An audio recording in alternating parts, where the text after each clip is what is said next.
Easy listening on wireless radio. Easy listening on wireless radio. Across the world to your desktop or laptop, this is Wireless Radio. If you'd like a request or dedication, drop us a line via the contact form and leave the rest to us. All you have to do is keep on listening.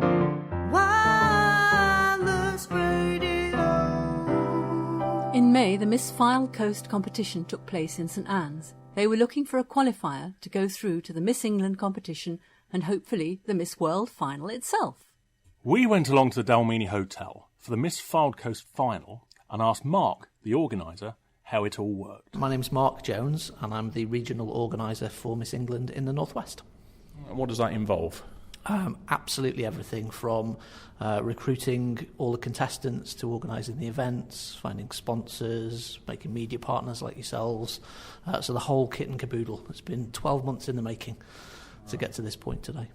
Okay, so is that, without wishing to pry, is that a full-time job for you? Is that something you do all the time, or do you do other things as well? It's about 3 full-time jobs at the moment. Yeah, it's very, very busy because we look after 12 heats across the northwest. So we start off in Wirral and Cheshire and end up in Cumbria and pretty much everything in between. Right, so all the winners of these various heats, they go through to the semi-finals or the final of Miss England. What does that then mean for the winner? The winner of the Fylde Coast heat will go through to the semi-final of Miss England.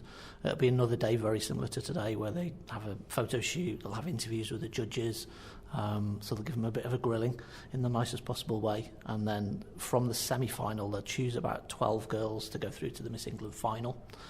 Some of the heats around the country in the bigger cities are direct heats into the Miss England final.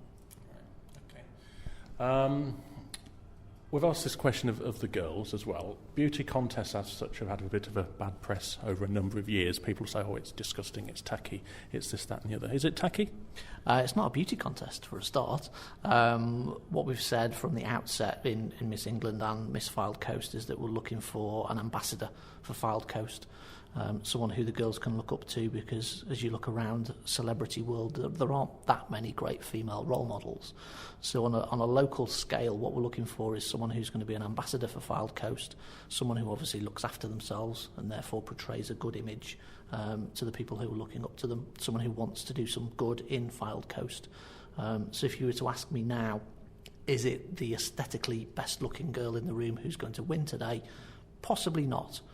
Because we're looking for an all-rounder and someone who's going to be proud from Fylde and someone who's going to do some good with the title. Over the course of the weeks, the girls have been raising money for the Variety Club, so it's beauty with a purpose is Miss World's motto.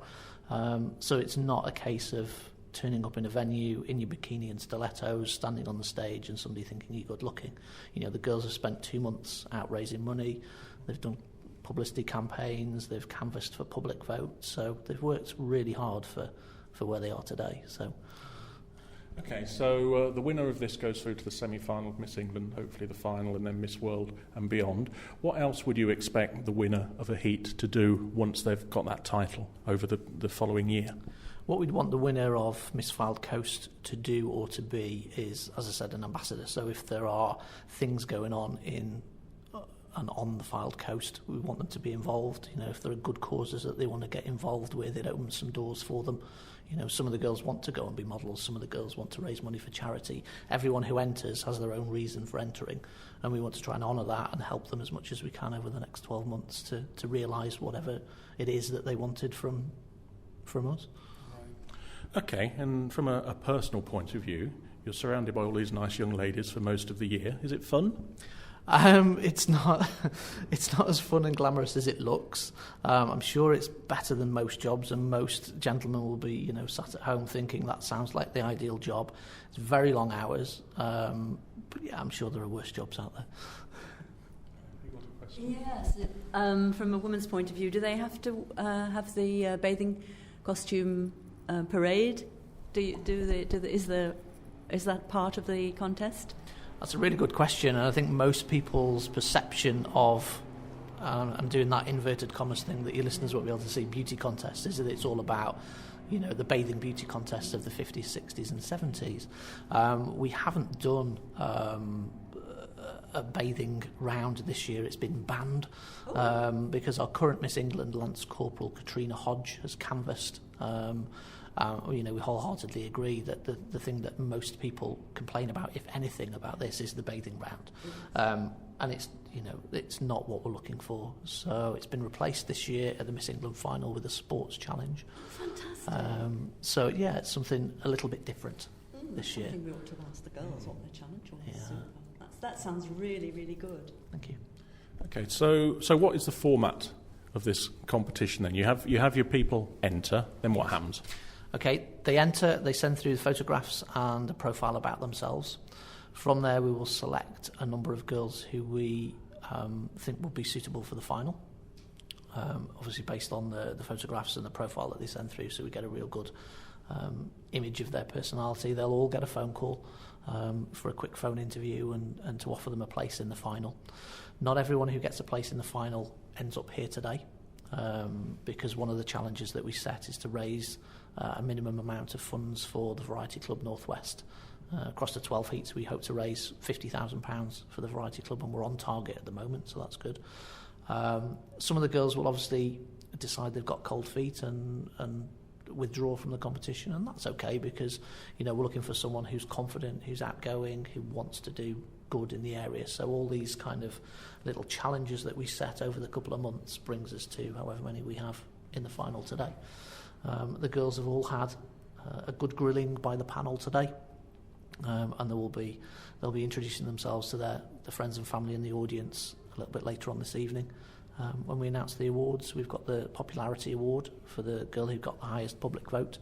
We've got the charity award for the girl who obviously raises the most money for charity, and then we'll have an overall 3-2-1. So, having had a quick rundown on how the competition was judged, we were there for the announcing of the results and were able to snatch a quick word with winner Kerry Capoverde. So, you are Miss Fylde Coast 2010. How does that feel? It's completely dumbfounding. I have no words. The day's been a blur now, in contrast. We've been jumped on so many times with tasks, and it's been a great time, and then when it came to actually walking down, everyone was like, oh, this is the most scary part. But then it's just been great. The girls are lovely. I'm so shocked, really, really shocked that I've crowned and I'm standing with a tiara on my head. I usually fancy dress at school because I'm a teacher with a crown on my head, not a real crown. So I'm very, very grateful, very, very excited, but also... So now you're going through to Miss England semi-final now. You're looking forward to that? I have to make sure I can get off work. I'm very excited. It's unbelievable. I wish my mum was here, actually. So you're going to take your crown and your sash to show all the kids at school? Definitely. We didn't know anything about it because I tried to keep my professional life separate from my personal life, but I think I've got quite a lot of explaining to do to them now. I think they'll find it quite interesting anyway. Well, you're going to be famous now, aren't you? Oh, I don't know about famous. Hopefully making a difference for the Fylde Coast. So if you think you like the sound of that, entries are now being accepted for the 2011 Miss Fylde Coast competition. For more details about that, visit the competition website at www.miss-fylde-coast.co.uk. And good luck!